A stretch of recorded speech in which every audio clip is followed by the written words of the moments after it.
Fill ಮಾಡಿದ್ದೆಲ್ಲ ಮುಗೀತು ಅನಿಸುತ್ತೆ. ಡಂಪ್ ಮಾಡಿದ್ದು ಇವಾಗ ನಮ್ಮ ಗಾಡಿಗೆ ಹಾಕ್ತಾ ಇದ್ದಾರೆ.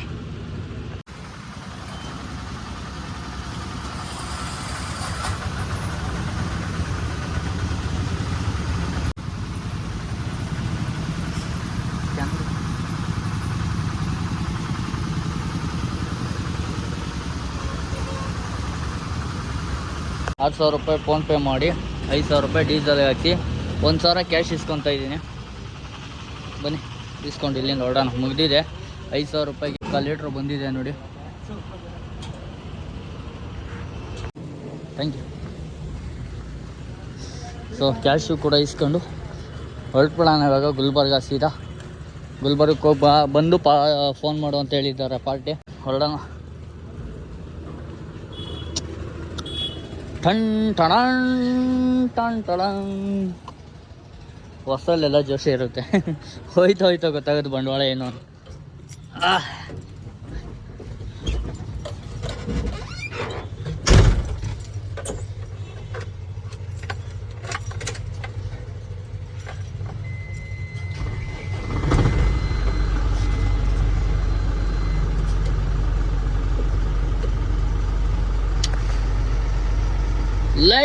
Let's go.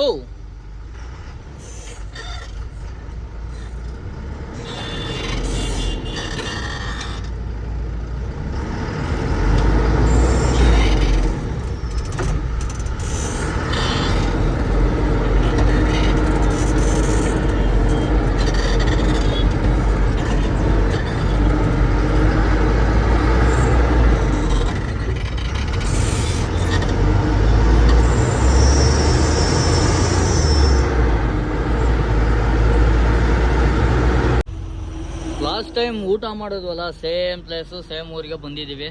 ಸೊ ಸೇಮ್ ಹೋಟ್ಲಿಗೆ ಹೋಗ್ಬೇಕು. ಊಟ ಮಾಡ್ಕೊಂಡು ಬರೋಣ. ಹೋಗ್ಬಿಟ್ಟು ಬನ್ನಿ.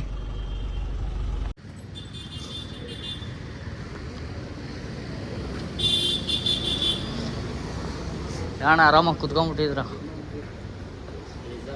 ಇವತ್ತಿನ ಊಟದಲ್ಲಿ ಸ್ವಲ್ಪ ವೆರೈಟಿಗಳು ಜಾಸ್ತಿ ಕೊಟ್ಬಿಟ್ಟವ್ರು. ಬೇಗ ಬಂದಿದ್ದೀನಿ ಅಂತ.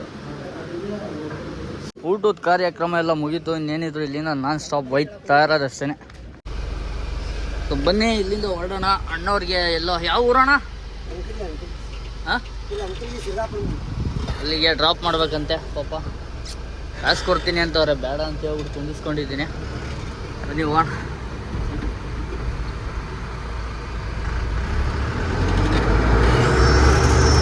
ಊಟ ಮಾಡಿದ್ರಾ?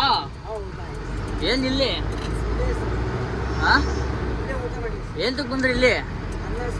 ಎಲ್ಲ ಕೆಲಸ ಏನು ಕೆಲಸ? ಹಾಂ, ಟ್ರಾನ್ಸ್ಪೋರ್ಟ್ ಅವ್ರು ಹೇಳಿದ್ದು ಫಸ್ಟು ಆಟೋ ನಗರ ಹತ್ರ ಬಾ, ಪಾರ್ಕಿಂಗ್ ಹತ್ರ ಅಂತ ಹೇಳಿದ್ರು. ಸೊ ಇವಾಗ ಫೋನ್ ಮಾಡಿದ್ದಕ್ಕೆ ಅಣ್ಣ ಇಲ್ಲಿದ್ದೀನಿ ಅಂತ, ಡೈರೆಕ್ಟ್ ಇಂಡಿ ಹೋಗ್ಬಿಡು, ಇಂಡಿಯಿಂದ ಲೋಡಿಂಗ್ ಇರೋದು, ಪಾರ್ಟಿ ನಂಬರ್ ಎಲ್ಲ ಕೊಟ್ಟಿದ್ದಾರೆ. ಪಾರ್ಟಿ ಫೋನ್ ಮಾಡಿದ್ರೆ ಫೋನ್ ಎತ್ತುತ್ತಾ ಇಲ್ಲ ಪಾರ್ಟಿ. ಸೊ ನೀನು ಡೈರೆಕ್ಟಾಗಿ ಹೋಗ್ಬಿಡು, ಅಲ್ಲಿ ರೆಡಿ ಮಾಡಿರ್ತಾರೆ, ಎಲ್ಲ ಮಾತಾಡಿದ್ದೀನಿ ಅಂತ ಹೇಳಿದ್ರು. ಸೊ ಇವಾಗ ಇಲ್ಲಿಂದ ಇಂಡಿಗೆ ಹೋಗ್ಬೇಕು. ಖಾಲಿ ಇಂಡಿಯಿಂದ ಲೋಡಿಂಗ್ ಇರೋದಂತೆ. ಆಲ್ಮೋಸ್ಟ್ ಇಂಡಿ ಇಲ್ಲಿಂದ ಒಂದು 90ರಿಂದ 100 ಕಿಲೋಮೀಟ್ರ್ ಐತೆ. ಬಿಜಾಪುರ ನಿಯರ್ ಇರೋದು ಇಂಡಿ.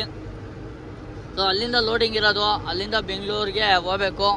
ಸುಮಾರು 580 ಕಿಲೋಮೀಟ್ರ್ ಆಗ್ಬೋದು. 580ರಿಂದ 620 ಕಿಲೋಮೀಟ್ರ್ ಹೆಚ್ಚು ಕಮ್ಮಿ ಆಗುತ್ತೆ. ಬನ್ನಿ ಹೋಗೋಣ ಇಂಡಿ ಹತ್ರ. ಡೈರೆಕ್ಟ್ ಇಂಡಿ ಹತ್ರನೇ ಸಿಗೋಣ.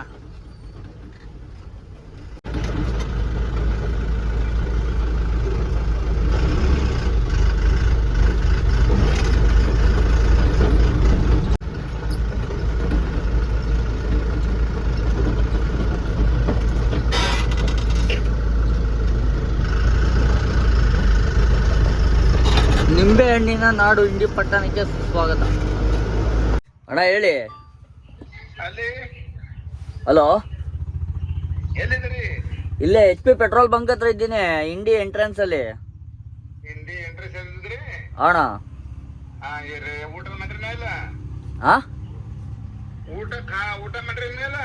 ಊಟ ಎಲ್ಲಿ ಅಣ್ಣ? ಇನ್ನು ಇವಾಗ ಎದ್ದಿದ್ದು.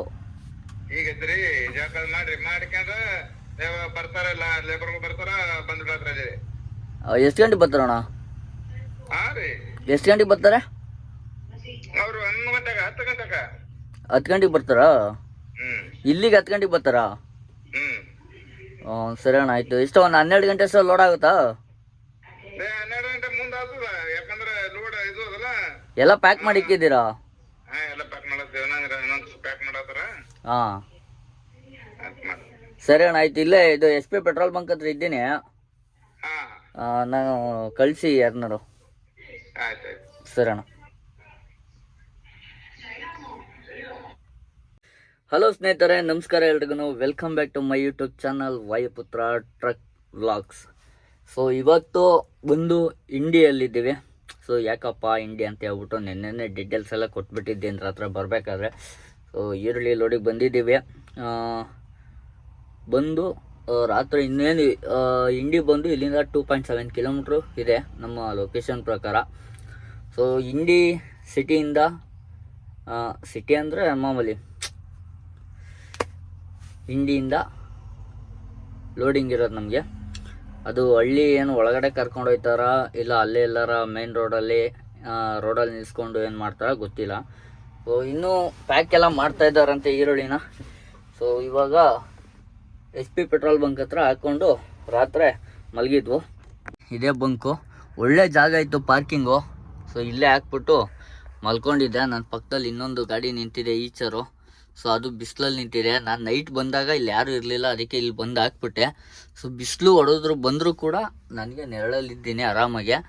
ಇನ್ನೊಂದೇನಪ್ಪ ಅಂದರೆ ಇಲ್ಲಿ ನೀರಿನ ಸೌಲಭ್ಯ ಸ್ವಲ್ಪ ಕಮ್ಮಿ ಇದೆ, ಅದಕ್ಕೆ ಫ್ರೆಶ್ ಅಪ್ ಆಗೋಕ್ಕಾಗಿಲ್ಲ. ಹಾಗಾಗಿ ಇಲ್ಲೇ ವೆಯ್ಟ್ ಮಾಡ್ತಾಯಿದ್ದೆ, ಕಸ್ಟಮರ್ ಫೋನ್ ಮಾಡಲಿ, ಪಾರ್ಟಿ ಫೋನ್ ಮಾಡಲಿ ಅಂತ ಹೇಳ್ಬಿಟ್ಟು. ಸೊ ಅವ್ರಾಗವ್ರೆ ಇವಾಗ ಮಾಡಿದರು. ಲೋಡ್ ಬಂದು ಯಶವಂತಪುರ ಮಾರ್ಕೆಟ್ಗೆ ಅಂತ ಹೇಳಿದ್ದಾರೆ. ಬ್ಯಾಗ್ ಬಂದು 260 ಚೀಲ ಏನೋ ಹೇಳಿದ್ದಾರೆ. ಸೊ 260 ಚೀಲ ಮತ್ತು ಕಂಡೀಷನ್ ಏನಿಲ್ಲ, ಬಟ್ ಮಿನಿಮಮ್ 260 ಚೀಲ ಹಾಕಲೇಬೇಕು ಅಂತ ಕೇಳಿರೋದು. ಲಾಸ್ಟ್ ಟೈಮ್ ಬಾಗಲಕೋಟೆಯಿಂದ ತುಂಬಿದಾಗ 225 ಚೀಲ ಏನೋ ಹಾಕಿದರು. ಸೊ ಇವಾಗ ನಮಗೆ 260 ಚೀಲ ಮಾತಾಡಿದ್ದೀನಿ. 280 ಚೀಲ ಕೊಡಿ ಅಂತ ರಿಕ್ವೆಸ್ಟು ಮಾಡಿದ್ದೀನಿ. ಯಾಕಪ್ಪ ಅಂದರೆ ಈ ಗಾಡಿಗೆ ಎಷ್ಟು ತುಂಬಿದ್ರೂ ಆಗಲ್ಲ. ಹಾಗೆ ರೇಟ್ ಕೂಡ ಹೆವಿ ಕಮ್ಮಿ ಐತೆ ಗುರು. ರೇಟ್ ಎಷ್ಟು ಗೊತ್ತಾ? 1800 ರೂಪಾಯಿ ಟನ್ನು. ಗುಲ್ಬರ್ಗಕ್ಕೆ ನಾವೇನಾರು ಅನ್ಸೀಸನಲ್ಲಿ ಬಂದ್ವು ಅಂದರೆ ಸುಮ್ಮನೆ ಖಾಲಿ ಹೊಡಿಬೇಕಾಯ್ತದೆ. ನಾನು ನೆನ್ನೆಲ್ಲ ಯೋಚನೆ ಮಾಡಿದೆ, ಆ ಸೋಯಾಬೀನ್ಸ್ ಆಗಿದ್ರೆ ನಮಗೆ ತಲೆನೋವೇ ಇರ್ತಿರ್ಲಿಲ್ಲ. ಆರಾಮಾಗೆ 2000 ರೂಪಾಯಿ ಟನ್ನಿಗೆ ಕೊಡೋರು, ಟನ್ನೇಜು ಕೊಡೋರು. ಸೊ ಈ ಥರ ಇತ್ತು. ಬಟ್ ಅದು ಕ್ಯಾನ್ಸಲ್ ಆಗಿದ್ದಕ್ಕೆ ಇಲ್ಲಿಗೆ ಬಂದು, ಅದು ಏನು ಸುಮಾರು 200 ಚಿಲ್ಲರೆ ಕಿಲೋಮೀಟ್ರ್ ಖಾಲಿ ಬಂದಿರೋದು ಗುರು. ಗುಲ್ಬರ್ಗದಿಂದ ಇಲ್ಲಿ ಬಂದಿದ್ದು. ಇದೇನು ತೊಂದರೆ ಆಗಿಲ್ಲ, ದೇವರಾಣೆ. ನನಗೆ 200 ಕಿಲೋಮೀಟ್ರ್ ಆಯಿತು ಮತ್ತು ಇಷ್ಟು ದೂರ ಬಂದ ಅನ್ನೋ ತಲೆನೋವೇ ಇಲ್ಲ. ಈ ಬಡ್ಡಿ ಮಗೊಂದು ಆ ರೋಡಲ್ಲಿ ಬಂದೆ ನೋಡಿ, ಆ ಗಣಗಾಪುರ ಲೆಫ್ಟ್ ತಗೊಳ್ಳೋ ರೋಡಲ್ಲಿ ನಾವು ರೈಟ್ ತೊಗೊಂಡು ಬಂದೆ. ಆ ರೋಡಲ್ಲಿ ಬಂದೆ 4 ಅವರ್ ಬಂದಿದ್ದೀನಿ ಗುರು. ಬರೀ ಎಷ್ಟು 63 ಕಿಲೋಮೀಟ್ರ್ ಬರೋದಕ್ಕೇನೋ 4 ಅವರ್ ಲಿಟ್ರಲ್ಲಿ ಗೇರ್ ಹೊಡೆದು ಕೈಯೆಲ್ಲ ನೋವು ಬಂದಿತ್ತು. ಸ್ಟೇರಿಂಗ್ ಹಿಡಿದು ಕೈಯೆಲ್ಲ ನೋವು ಬಂದಿತ್ತು. ಅಷ್ಟು ಕಿತ್ತೋಗಿರೋ ವರ್ಸ್ಟ್ ರೋಡ್ ಅಂದರೆ ವರ್ಸ್ಟೆಸ್ಟ್ ರೋಡು ಎವರ್. ನಾನು ರೀಸೆಂಟಾಗಿ ನೋಡಿದಾಗೆ ಚೆನ್ನಾಗಿರಲಿಲ್ಲ ರೋಡೆಲ್ಲ. ಬಂದು ಒಟ್ಟಿನಲ್ಲಿ ಫೈನಲಿ ರಾತ್ರಿನೇ ಬಂದು ರೀಚ್ ಆಗ್ಬಿಡೋಣ. ನನ್ನ ಪ್ರಕಾರ ನಾನು ಬೆಳಿಗ್ಗೆ ಒಂದು 6-7 ಗಂಟೆಗೆ ಕರ್ಕೊಂಡು ಹೋಗ್ಬಿಡ್ತಾರೆ ಇಲ್ಲಿಂದ. ಸೊ ಲೋಡಿಂಗ್ ಹಾಕ್ಕೊತಾರೆ. ಒಂದು 12 ಗಂಟೆ ಅಷ್ಟು ಬಿಡ್ತೀವಿ ಅಂದರೆ ಒಂದು 6-7 ಗಂಟೆ ಕರ್ಕೊಂಡೋಗಿ ಸ್ಟಾರ್ಟ್ ಮಾಡ್ತಾರೆ ಅಂದ್ಕೊಂಡೆ. ಬಟ್ ಇವ್ರು ಮಾಡ್ತಾ ಇರೋದೇನೆಂದರೆ ಹೊಲ್ದಲ್ಲಿ ಆಲ್ರೆಡಿ ಪ್ಯಾಕ್ ಮಾಡಿ ಹೊಲ್ದಲ್ಲಿ ಮಾಡ್ತಾರೋ ಇಲ್ಲ ಎಲ್ಲಿ ಮಾಡ್ತಾರೋ ಗೊತ್ತಿಲ್ಲ ನನಗಂತೂ. ಸೊ ಪ್ಯಾಕ್ ಮಾಡಿ ಎಲ್ಲ ರೆಡಿ ಮಾಡ್ತಾ ಇದ್ದಾರಂತೆ. ಇವಾಗ ನನ್ನ ಜೊತೆ ಲೇಬರು ಬರ್ತಾರಂತೆ. ಲೇಬರ್ನ ಕರ್ಕೊಂಡೋಗಿ ಆಮೇಲೆ ಲೋಡ್ ಮಾಡಿಸ್ಬೇಕು. ನೋಡೋಣ ಹೆಂಗಾಗುತ್ತೆ ಏನು ಅಂತ ಹೇಳ್ಬಿಟ್ಟು. ನಾಷ್ಟ ಕೂಡ ಮಾಡ್ಕೊಂತ ಹೇಳ್ತಾರೆ. ಇಲ್ಲಿ ನಾಷ್ಟ ಮಾಡಬೇಕು ಅಂದರೆ ಸಿಟಿಗೆ ಹೋಗ್ಬೇಕು. ಅಂದರೆ ಏನು ಎಲ್ಲಿ ಸಿಗುತ್ತೆ, 4-5 ಜನ ಬಂದರೆ ಲೋಡರ್ಸು ಈಸಿ ಆಯ್ತದೆ, ಬೇಗ ಲೋಡ್ ಆಯ್ತದೆ. ಬೇಗ ನಾಷ್ಟ ಮಾಡಿಕೊಂಡು ರೆಡಿ ಆಗಬೇಕು. ಒಟ್ಟಿನಲ್ಲಿ ಅವ್ರು ಬರೋಷ್ಟೊತ್ತಿಗೆ ನಾನು ರೆಡಿಯಾಗಿ ಕೂತ್ಕೊಬೇಕು, ನಾಷ್ಟ ಎಲ್ಲ ಮಾಡಿಕೊಂಡು. ಇಲ್ಲ ಅಂತ ಹೇಳ್ಬಿಟ್ಟು ಕೂತ್ಕೊಂಡ್ರೆ ಅವ್ರು ಬಂದು ನಮ್ಮ ಪವರ್ ಪಡೆಗೆ ಅವ್ರು ಕರ್ಕೊಂಡು ಹೋಗ್ತಾರೆ. ನಾವು ಹೊಟ್ಟೆ ಇಸ್ಕೊಂಡಿದ್ರು ಕೇಳಲ್ಲ, ಏನಿಲ್ಲ. ಕೇಳ್ತಾರೆ ಒಟ್ಟಿನಲ್ಲಿ ನಾಷ್ಟ ಮಾಡಿದ್ರೆ ಏನೇನೋ ಕೇಳ್ತಾರೆ. ಬಟ್ ಅಲ್ಲೋದ್ಮೇಲೆ ಸಿಗಲ್ಲ. ಹಾಗಾಗಿ ಇಲ್ಲೇ ಎಲ್ಲ ರೆಡಿ ಮಾಡ್ಕೊಳ್ಳೋಣ. ಸೊ ವೆಯ್ಟ್ ಮಾಡೋಣ, ಬನ್ನಿ. ಅವ್ರು ಬಂದಾದಮೇಲೆ ಎಲ್ಲಿ ಕರ್ಕೊಂಡು ಹೋಗ್ತಾರೆ ಏನು ಹೋಗಿ ಏನಾಗುತ್ತೆ ನೋಡೋಣ. ಏನಾಗುತ್ತೆ ಲೋಡ್ ಆಗುತ್ತೆ ಮಾಡಿಸೋಣ. ಈ ಗಾಡಿಗೂ ನಮ್ಮ ಗಾಡಿಗೂ ಕಂಪ್ಯಾರಿಟಿವ್ಲಿ ಏನೇನು ಡಿಫ್ರೆನ್ಸು ಗೊತ್ತಾಗಿದೆ ಅಂದರೆ ನನಗೆ ಅಷ್ಟೊಂದು ಡಿಫ್ರೆನ್ಸ್ ಗೊತ್ತಾಗಿರೋದೇನು ಅಂದರೆ, ಒಂದು ಮೈಲೇಜ್ ಬಂದು ನಮ್ಮ ಎಲ್ ಸಿ ವಿ ಗಾಡೀಲೂ ಸೇಮ್ ಮೈಲೇಜು, ಲೈಟ್ ವೆಯ್ಟ್ ಹಾಕಿದ್ರೆ ಮೈಲೇಜ್ ಕೊಡುತ್ತೆ, ಓವರ್ಲೋಡ್ ಹಾಕಿದ್ರೆ ಮೈಲೇಜ್ ಡ್ರಾಪ್ ಆಗುತ್ತೆ. ಸೊ ಈ ಥರ ಇದೆ. ಇದ್ರ ಗಾಡೀಲೂ same to same ditto light weight ಏನಾರು ಹಾಕೋದು ಅಂದರೆ 7-7.5ವರೆಗೂ ಮೈಲೇಜ್ ಬರೋದು ಗುರು. ಇದು ಲಿಟ್ರಲಿ ನಾವು ಲಾಸ್ಟ್ ಟೈಮು ಕೊಕೋ ಕೋಲಾ ತುಂಬ್ಕೊಂಬಂದಿದ್ವಲ್ಲ, ಆವಾಗ 7.1, 6, 6.5, 6ವರೆಗೂ ಬಂದಿತ್ತು ಆಲ್ಮೋಸ್ಟು ಮೈಲೇಜು.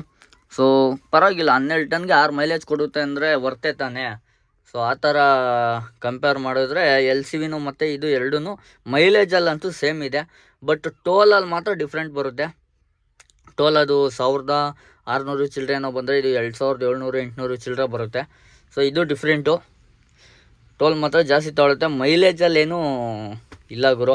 ಆಮೇಲೆ ಲೋಡ್ಗಳಲ್ಲೂ ಅಷ್ಟೇ, ಎಲ್ ಸಿ ವಿಗೆ 7 ಟನ್ಗೆ ಏನು ಗಾಡಿ ಹಾಕಿದ್ರೆ ಹೋಗುತ್ತೆ, 12 ಟನ್ಗೆ ಇದು ಸೇಮು ಸ್ಮೂತಾಗೆ ಹೋಗುತ್ತೆ. ಎಕ್ಸ್ಟ್ರಾ ಓವರ್ಫ್ಲೋ ತಗೊಂಡಂಗೆ ಕಾಣಿಸಲ್ಲ, ಎಕ್ಸ್ಟ್ರಾ ಕ್ಲಚ್ಚು, ಎಕ್ಸ್ಟ್ರಾ ಗೇರ್ ಹೊಡೆಯೋ ಅಂಥ ಅವಶ್ಯಕತೆ ಇಲ್ಲ. ಸೊ 12 ಟನ್ಗೆ ಆರಾಮಾಗಿ ಹೋಗುತ್ತೆ, ಸೆಕೆಂಡ್ ಗೇರಲ್ಲೂ ಮೂವ್ ಆಗುತ್ತೆ ಗಾಡಿ. ಸೊ ಅದೊಂದು ಬೆನಿಫಿಟ್ಟು 12 ಟನ್ ಗಾಡೀಲಿ. ಎಲ್ ಸಿ ವಿಲಿ ಇವಾಗ 7 ಟನ್ ಹಾಕಿದ್ರೆ ಹೆಂಗೆ ಹೋಗುತ್ತೆ, ಸೇಮ್ 12 ಟನ್ ಗಾಡೀಲಿ, 12 ಟನ್ ಪಾಸಿಂಗ್ ಗಾಡೀಲಿ 12 ಟನ್ ಹಾಕಿದ್ರೆ ಸೇಮ್ ಥರ ಎಕ್ಸ್ಪೀರಿಯನ್ಸ್ ಫೀಲ್ ಆಗುತ್ತೆ. ಸೊ ಇಷ್ಟು ನನಗಿವಾಗ ಅನುಭವ ಆಗಿರೋದು. ಆಮೇಲೆ ಈ ಕಾಮೆಂಟ್ ಗಾಡೀಲಿ ಒಂದು ನೋಡಿ, ಎಲ್ಲ ಕಡೆ ಗ್ಲಾಸು ಎಲ್ಲ ಗ್ಲಾಸು. ಇದು ಬೆನಿಫಿಟ್ಟು ಹೌದು, ಮತ್ತು ಕೆಟ್ಟದ್ದು ಹೌದು. ಯಾವ ಥರ ಅಂದರೆ, ಬೆನಿಫಿಟ್ಟು ಒಂದು, ಆ ಕಡೆ ಈ ಕಡೆ ಓಪನ್ ಮಾಡಿದ್ರೆ ಏರು ಫ್ರೀ ಎ ಸಿ ಫುಲ್ಲು ಸಖತ್ತಾಗಿ ಬರುತ್ತೆ ಗಾಳಿ, ಎ ಸಿಗಿಂತ ಪ್ರೆಷರ್ ಬರುತ್ತೆ ಗಾಳಿ, ಹಾಗಾಗಿ ಅದೊಂದು. ಆಮೇಲೆ ಇಲ್ಲಿ ನೋಡಿ, 2 ವೀಲರ್ ಅವ್ರು ಯಾರು ಬಂದರು ಅಂದರೆ, ಪಕ್ಕದಲ್ಲಿ ನಿಂತ್ಕೊಂಡಿದ್ರು ಅಂದರೆ ಈಸಿಯಾಗಿ ಗೊತ್ತಾಗುತ್ತೆ. ಬೇರೆ ಯಾವ ಗಾಡಿಲೂ ಗೊತ್ತಾಗಲ್ಲ ಗುರು, ನೀವು ಒಬ್ಸರ್ವ್ ಮಾಡಿ. ಸೊ ಈ ಗ್ಲಾಸಿಂದ ಈ ಕಡೆ ಪಕ್ಕದಲ್ಲಿ ಬರೋ 2 ವೀಲರ್ ಅವರು ಗಾಡಿ ಪಕ್ಕದಲ್ಲಿದೆ, 2 ವೀಲರ್ ಆಗ್ಬೋದು, ಯಾರು ಪಕ್ಕದಲ್ಲಿರೋರು ಈಸಿಯಾಗಿ ಗೊತ್ತಾಗುತ್ತೆ. ಮತ್ತು ಬೀಡಿಂಗ್ನ ಆರಾಮಾಗಿ ಬಿಚ್ಚಿಬಿಟ್ಟು ಒಳಗಡೆ ಇರೋ ಐಟಮ್ನೆಲ್ಲ ಆರಾಮಾಗಿ ಎತ್ಬಿಡ್ಬೋದು. ಸೊ ಅಷ್ಟು ಕೆಟ್ಟದಿದೆ ಇದು. ಬಟ್ ಒಳಗಡೆ ಕೂತ್ಕೊಂಡು ಕಂಫರ್ಟ್ ಫೀಲ್ ಮಾಡ್ತೀವಿ ಅಂದರೆ ಗುಡ್ ಕಂಫರ್ಟು. ಸೊ ಇವಾಗ ಇದಕ್ಕೆ ಇದಾಕಿದ್ದಾರೆ, ಬ್ಲ್ಯಾಕ್ದು ಏನದು ಕೂಲಿಂಗ್ ಪೇಪರ್ ಹಾಕಿದ್ದಾರೆ. ಬಟ್ ಅದು ತೆಗೆದ್ರಂತೂ ಇನ್ನೂ ಕ್ರಿಸ್ಟಲ್ ಕ್ಲಿಯರಾಗಿ ಕಾಣಿಸುತ್ತೆ ನೋಡಿ. ಅಲ್ಲಿ ಇಲ್ಲಿ ಈ ಕಡೆ ಹಾಕಿರೋದಕ್ಕೊಂದು ಸ್ವಲ್ಪ ಕತ್ಲೆ ಕಾಣ್ಬೋದು. ಬಟ್ ಅವೆರಡು ಓಪನ್ ಮಾಡ್ದು ಅಂದರೆ ಫುಲ್ಲು ಕ್ರಿಸ್ಟಲ್ ಕ್ಲಿಯರ್ ಗ್ಲಾಸ್ ಕಂಡಂಗೆ ಕಾಣಿಸುತ್ತೆ. ಸೊ ಅದೊಂದು. ಮತ್ತು ಸ್ಟೇರಿಂಗು ಮೇಯ್ನ್ ಮ್ಯಾಟ್ರ್, ಸ್ಟೇರಿಂಗ್ ಇಲ್ಲಿ ನೋಡಿ, ಎಲ್ಲ ದೊಡ್ಡ ಗಾಡಿಗೆ ಸ್ಟೇರಿಂಗ್ ಕೊಡ್ತಾರಲ್ಲ ಆ ಥರ ಸ್ಟೇರಿಂಗ್ ಇದೆ. ಗಾಡಿ ಹೊಡೆಯೋಕ್ಕೂ ಸಖತ್ತಾಗಿದೆ ಈ ಸ್ಟೇರಿಂಗಲ್ಲಿ. ಹೈವೇ ಮಾತ್ರ ರಾತ್ರಿ ಹೇಳಿದ್ನಲ್ಲ, ಅಂಥ ರೋಡಲ್ಲೆಲ್ಲ ಬಂದರೆ ಕೈಯೆಲ್ಲ ಉರಿ ಬಂದ್ಬಿಡ್ತು ನನಗೆ. ಇದು ನನ್ನ ಪರ್ಸ್ನಲ್ ಎಕ್ಸ್ಪೀರಿಯೆನ್ಸ್ ಪ್ರಕಾರ ಹೇಳ್ತಾ ಇದ್ದೀನಿ. ಎಲ್ಲ ಹಿಂಗೆ ಇರ್ತವೆ ಏನು ಅಂತ ಹೇಳೋಕ್ಕಲ್ಲ. ನಾನು ಯಾವುದೇ ವಿಡಿಯೋದಲ್ಲಿ ಏನು ಹೇಳಿದ್ರು ನನ್ನ ಎಕ್ಸ್ಪೀರಿಯೆನ್ಸ್ ಪ್ರಕಾರ ಹೇಳ್ತೀನಿ. ಸೊ ಅದೊಂದು ತಿಳ್ಕೊಂಬಿಡಿ ಎಲ್ಲರೂ. ಸೊ ಹಾಗಾಗಿದೆ. ಆಮೇಲೆ ನಾವು ಬೆನಿಫಿಟ್ ಏನಾಯಿತು ಅಂದರೆ, ಕೊಕೋ ಕೋಲಾಯಿಂದ ಲೋಡ್ ಮಾಡ್ಕೊಂಡು ಈರುಳ್ಳಿ ಲೋಡ್ ಮಾಡೋಕ್ಕೆ ಹೋದ್ವಲ್ಲ, ಇದೊಂದು ಹಾಕ್ಸಿದ್ದು ಬೆನಿಫಿಟ್ ಆಯಿತು. ಯಾಕೆಂದರೆ ನಾನು ಚಾರ್ಜರ್ನ, ಐಫೋನ್ ಚಾರ್ಜರ್ನ ತೊಗೊಂಡೋಗಿ ಯಾವ ಹೋಟ್ಲಿಗೆ ಹೋದರೆ ಅಲ್ಲೇ ಹಾಕ್ಬೇಕಾಯಿತು. ಎಲ್ಲರೇ ನಾವು ಹೊರಗಡೆ ಹೋಯ್ತೀವಿ ಅಂದರೆ ಅಲ್ಲಿ 5 ನಿಮಿಷ 10 ನಿಮಿಷ ಹಾಕ್ಕೊಂಡು ಹಿಡ್ಕೊಂಡು ಕೂತ್ಕೋಬೇಕಾಯಿತು. ಸೊ ಗಾಡಿಗೆ ಇದನ್ನು ಫಿಟ್ ಮಾಡಿಸಿದ್ರಿಂದ ವರ್ತಾಯಿತು. 550 ರೂಪಾಯಿ ತೊಗೊಂಡ್ರು ಇದಕ್ಕೆ. ಫಿಟ್ಟಿಂಗ್ ಚಾರ್ಜು ನಿಜವಾಗ್ಲೂ ನೀವು ನಂಬಲ್ಲ. ಇದನ್ನು ಮತ್ತು ಈ ಫ್ಯಾನು ಈ ಎರಡು ಫಿಟ್ ಮಾಡಿಕೊಟ್ಟಿಕ್ಕೆ ಅವ್ರು ತೊಗೊಂಡಿದ್ದು ಪೈಸಾ 50 ರೂಪಾಯಿ ಮಾತ್ರ. ನೀವು ನಂಬಲ್ಲ, 50 ರೂಪಾಯಿ ಅಷ್ಟೇ ತೊಗೊಂಡಿದ್ದು. ನಾವೇ ಶಾಕ್ ಆಗೋದು. ನಾವು ಅಂದ್ಕೊಂಡಿದ್ದು ಒಂದು 600-700 ರೂಪಾಯಿ ತೊಗೊತಾರೆ ನಮ್ಮ ಬೆಂಗಳೂರು ಥರ ಅಂತ. ಬರೀ 50 ರೂಪಾಯಿ ತಾಂಡಿದ್ದಕ್ಕೆ ಸೀರಿಯಸ್ಸಾಗಿ ಹೆವಿ ಖುಷಿ ಆಗೋಯ್ತು ನಮಗಂತೂ. ತೊಗೊಳ್ಳೋಣ ಅಂತ ಹೇಳ್ಕೊಟ್ಟು ನಮ್ಗೆ ಇನ್ನೂ ಟೈಮ್ ಇದ್ದರೆ ಇದು ರೆಡಿ ಮಾಡಿಸ್ತಿದ್ದು. ಬಟ್ ನಮ್ಗೆ ಟೈಮ್ ಸಿಗಲಿಲ್ಲ. ಬೇಗ ಪಾರ್ಟಿ ಫೋನ್ ಮಾಡ್ತಾಯಿದ್ರು, ಈರುಳ್ಳಿಗೆ ಬನ್ನಿ ಅಂತ ಹೇಳ್ಬಿಟ್ಟು. ಹಾಗೆ ಹೊರಟೋದ್ವು. ಸೊ ಇಷ್ಟು ಇವಾಗ ಗಾಡಿಗೆ ನಾನು ಕೊಡ್ತಾ ಇರೋ ಮಾಹಿತಿ ನನಗೆ ತಿಳಿದಂಗೆ. ಸೊ ಹೋಯ್ತಾ ತಿಳ್ಕೊಂಡು ಇನ್ನು ಏನೇನು ಅನಿಸುತ್ತೆ ಎಕ್ಸ್ಪೀರಿಯೆನ್ಸ್ ಪ್ರಕಾರ ಮಾತಾಡೋಣ. ಬನ್ನಿ, ಲೋಡಿಂಗ್ಗೆ ಯಾವಾಗ ಕರೀತಾರೆ ಹೋಗೋಣ.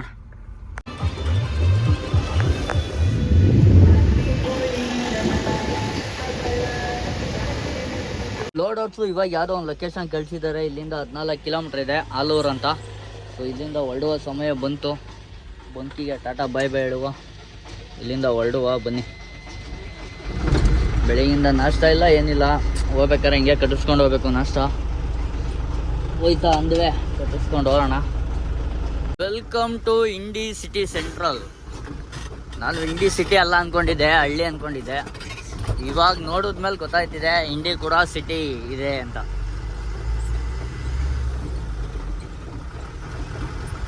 ಇಂಡಿ ಮಹಾಜನತೆಗೆ ಏನು ಹೇಳಲು ಬಯಸ್ತೀನಿ ಅಂದರೆ, ನಿಮ್ಮೂರಲ್ಲಿ ಟಾರ್ಗಳನ್ನ ಬೇಗ ಹಾಕ್ಸಿ. ಯಾಕೆ ಈ ಥರ ಎಲ್ಲ ಗುಂಡಿ ಮಾಡಿದ್ದೀರಾ?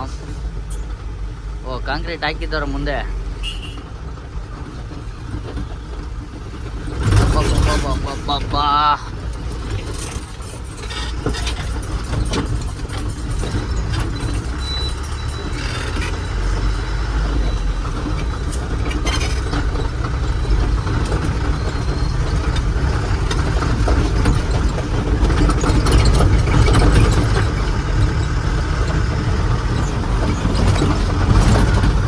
ಅಲ್ಲಿದ್ದ ಟ್ರಾಫಿಕ್ ನೋಡಿ ಟಿಫನ್ ಏನೂ ತಗೊಳಕ್ಕಾಗಲಿಲ್ಲ. ಆ್ಯಕ್ಚುಲಿ ಪಾರ್ಕಿಂಗ್ ಸಿಗಲಿಲ್ಲ ನಮ್ಮ ಗಾಡಿಗೆ, ಹಾಗಾಗಿ ಮುಂದೆ ಬಂದ್ಬಿಟ್ಟೆ.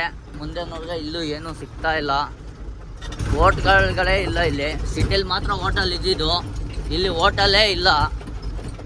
ಅದಕ್ಕೆ ಪಾರ್ಟಿ ಕೇಳಿದೆ, ಅಣ್ಣ ಅಲ್ಲೇ ಊಟ ಏನಾರು ಸಿಗುತ್ತಾ ಅಂತ. ಇಲ್ಲೇನು ಸಿಗಲ್ಲ ಮಾರೇ, ಅಲ್ಲೇ ಮಾಡ್ಕೊಂಬರ್ಬೇಕಾಯ್ತು ಅಂದರು. ಇನ್ನೇನು ಮಾಡೋಕ್ಕಾಗುತ್ತೆ, ಸರಿ ಬರ್ತೀನಿ ಬಿಡಿ ಅಂತೇಳಿ ಹೋಗ್ತಾ ಇದ್ದೀನಿ. ಏನಾರ ಸಿಕ್ಕಿದ್ರೆ ಅದೃಷ್ಟ, ಇಲ್ಲಾಂದ್ರೆ ಏನೂ ಮಾಡೋಕ್ಕಾಗಲ್ಲ. ಬೇಗ ಏನಾರ ಲೋಡ್ ಬಂದು ಅಂದರೆ ಊಟದ ಟೈಮಲ್ಲಿ ಊಟ ಮಾಡ್ಕೊಂಬಿಡೋಣ ಅಷ್ಟೇ. ಅದೇ ನಮಗೆ ಇವಾಗ ಪುಣ್ಯ. ಲೇಬರ್ಸ್ ಎಲ್ಲ ಬರ್ತಾ ಇದ್ದಾರೆ. ಇವ್ರಿಗೆ ಪಾರ್ಟಿ ಯಾರು ಅಂತಲೇ ಗೊತ್ತಿಲ್ಲಂತೆ. ಪಾರ್ಟಿ ಗೊತ್ತಂತೆ, ಹೊಲ ಗೊತ್ತಿಲ್ವಂತೆ. ಹೊಲದ ಹತ್ರ ಹೋಗಿ ಲೋಡ್ ಮಾಡ್ಬೇಕು. ಹೊಲಕ್ಕೆ ಹೋಗಿ ಲೋಡ್ ಮಾಡ್ಬೇಕಾ?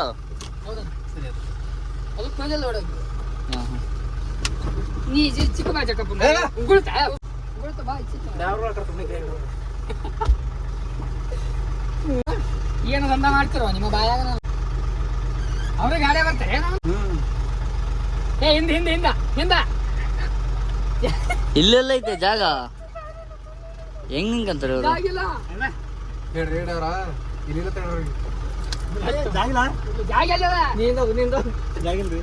ಎಲ್ಲಿ ಜಾಗ?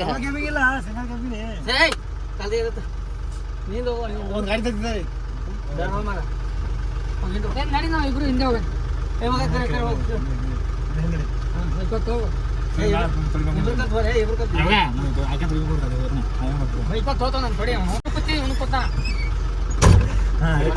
ಹೋಗದಾ?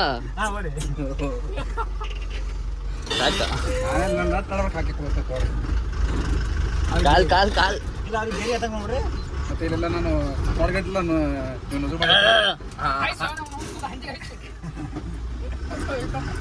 ನಾನು ಟಾರ್ಗೆಟ್ ಫೇಲ್ ಮಾಡಿದ್ರೆ ಗೊತ್ತಾ? ಅಲ್ಲ, ಇಲ್ಲೆಲ್ಲ ರೋಡ್ ಚೆನ್ನಾಗೈತೆ. ಅಲ್ಲಿ ಹಿಂದ್ಗಡೆ ಸಿಟಿಲಿ ಯಾಕೆ ಆ ಥರ ಐತೆ ಕಚಡ ಕಚಡ? ಹೊಸ ಮಾಡಿರೋದು ಇದು. ಹಾಂ,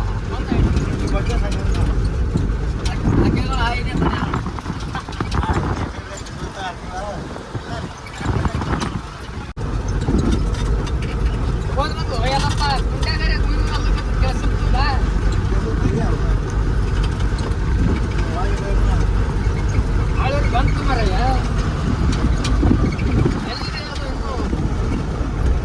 ಬೇಕಲ್ಲ